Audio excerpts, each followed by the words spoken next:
Samantala, presyo ng bangus dagupan apektado raw sa pagpasok ng ibang bangus mula sa karatig lugar. Ang detalye ng balitang yan ihahatid live ni Joan Punsoy.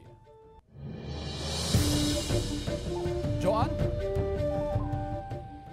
Chris, prioridad pa rin umano ng lokal na pamahalaan na maibenta ang bangus dagupan sa Magsaysay Bagsakan Market.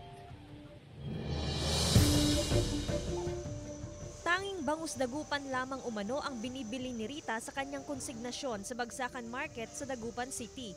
Iba raw kasi ang lasa ng bangus dagupan kumpara sa ibang bangus. Maliit po ang ulo niya, saka hindi pantay ang buntot. Mas malasa po ang bangus dito sa atin. Pero hindi lang bangus dagupan ang ibinabagsak sa lungsod. Meron ding nanggagaling sa ibang lugar. Aminado si Aling Rita na dahil dito, naapektuhan ang presyohan ng bangus dagupan. Pag maraming bangus na dumarating dito, bagsak din ang mga presyo. Bumababa ang presyo ng bangus dagupan. Doon apektado. Kasi mahal na ngayon ang mga pinakain nila.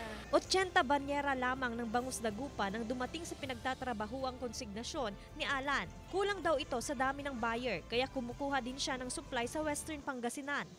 May pagkakatulad tataas din. Pag hindi magsabay-sabay yung maglalabas.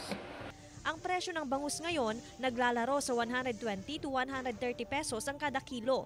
Pinapalakas daw ng City Agriculture Office ang kanilang programa upang mabigyan ng prioridad sa merkado ang bangus dagupan.